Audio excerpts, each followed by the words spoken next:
Hey, this is Mad Hatter, and today we're going to show you how to work with the crafter in some really basic ways. This is going to be like an introduction tutorial to some of the things that I will be giving more detailed tutorials on, but this is going to explain to you why I'm doing things and how I work with the crafter.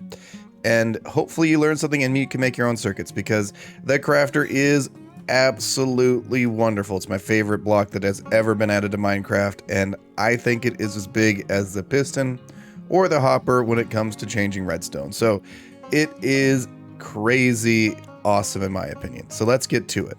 So first thing that I should show you, put a crafter down, and you need to learn some crafting table recipes, because it requires you to understand how the recipes work to get it set up.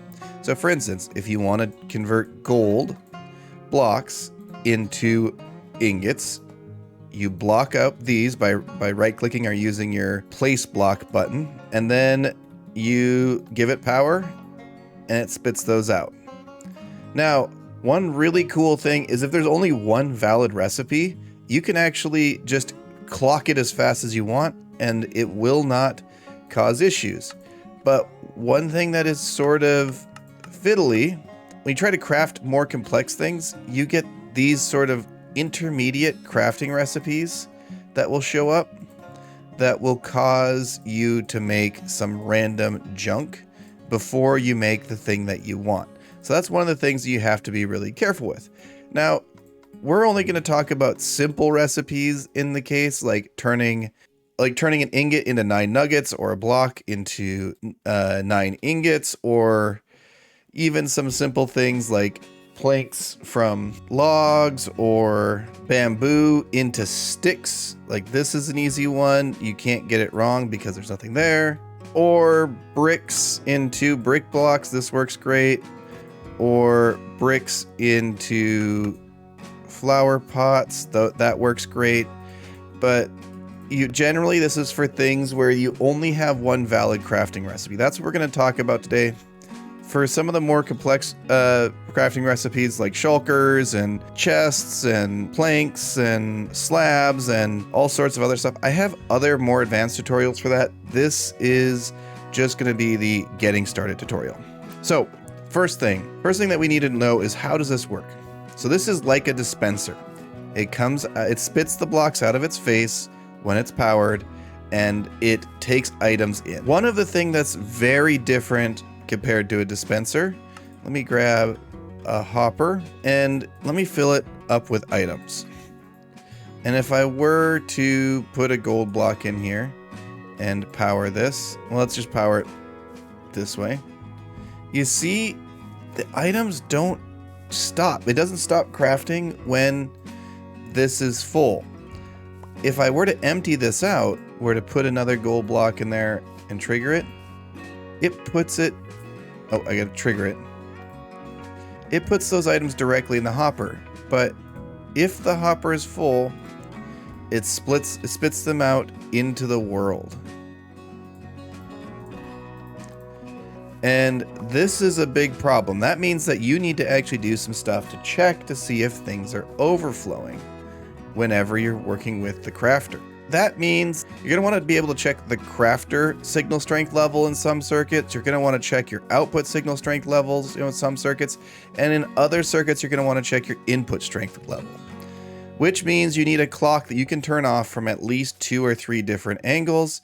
And the clock that I like to use is really simple. I'm going to put it here. It is a very simple hopper clock. It goes back and forth with an item, and we put a comparator here,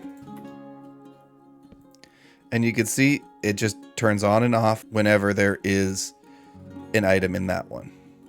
One thing that I do often is I actually grab an observer, and now this is pulsing 1 pulse for each hopper speed, because when the item comes in, it turns on. The observer says, hey, it turned on, and it blinks. And when it goes out, it turns off, and the observer blinks. So you can see that this is blinking twice as fast. Now, this hopper clock is super easy to build.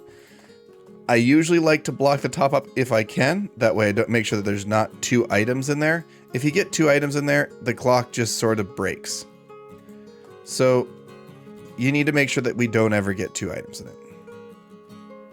Now, this is a Bedrock exclusive as far as I'm aware. I could be wrong. I don't play Java, and if you do play Java and this doesn't work, I'm sorry. I don't know how Java works. But a barrel can actually power things. Let me show you what I mean by that. Let me grab a lamp. I put it here. Oh, a lamp. Let's put a lamp there. I love that. That's an inventory item that can be powered. So if I place the crafter down, now the crafter is getting powered every tick, right? It's getting powered a lot. And I could still read from it. I still have space to read from it. So I could do something like this, where I put a redstone torch just like that. And now it turns off if there's nothing in the crafter. So I can lock this out. And then if I want to check to see if there's items in there, I could put a lectern down and get myself a book. And if you don't know how written books work, this is signal strength 1 on page 1, signal strength 2 on page 2, 3 on page 3. So basically, if you go like this, you have to go all the way up to page 15 and fill all, to signal strength 15 and fill all of the pages. But if you just go through and you make sure that there is some, you don't actually have to have text. You can just make the book full. But I like to do this from a ease of use perspective. Now, if I go to page 30, that is great. Now, if you put extra pages in, you can always delete them, but it is a little bit fiddly to delete them. And that will get your signal strength to be correct. You can also move pages around using this edit thing. It is actually really nice. So now we're on page 15. I could put this in here and I could select signal strength 8 and I could put a dust in here. Oh, signal strength 9 if I'm in that mode. Now, if there is an item in each slot, it will turn on. And so now it auto crafts down right as soon as items come in. But I told you, it spits out items if you don't do overflow protection. Okay, let's talk about adding an overflow protection circuit. What I like to do is have a hopper facing in, so you're running at 1 hopper speed. Place 2 blocks here. And now this is going to depend on how much your crafting recipe expands. If it expands by 9 blocks, which is a lot. If it expands by 9 blocks, you're going to want to put a repeater here and put this on full ticks. If it doesn't expand by any blocks, if it actually contracts the number of blocks, like you have 4 blocks in and 1 block out, you can either put a repeater like this or a dust there and it will work just the same. I'm going to show you this with gold on the 4 ticks method and show you how that works. So 1, 2, 3, 4, put gold in, and you see we're getting backed up in here, and we don't want this to get completely full. So while there's still items going through this hopper, we want to lock this so it doesn't actually continue to fill this barrel up. So this will slow the thing down just enough so that way you don't ever back up into here.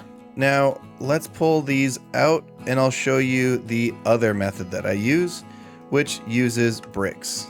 So we're going to grab some bricks and we're actually going to just put a couple of these hoppers down to make things go faster and a chest. And yeah, you could feed items in on all 4 sides with this design. That works great. We're going to break this and we're just going to put a repeater on default ticks. It could be a repeater, it could be a comparator, it could be a redstone dust. It doesn't matter. We're going to change the recipe to be this shape. And now we're going to put items in.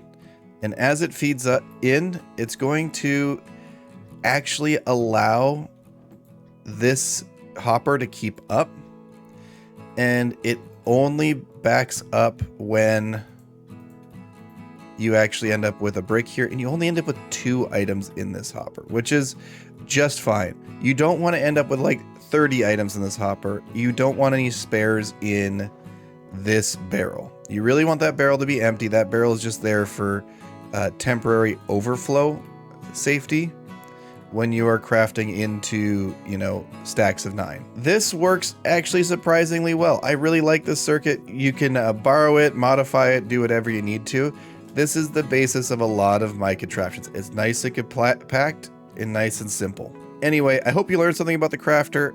This is just supposed to be the basics. I will be putting out some more advanced tutorials using this as the fundamental building block that we build off of. So tune in and subscribe if you want to see those. Anyway, this is Mad Hatter, and I'm out.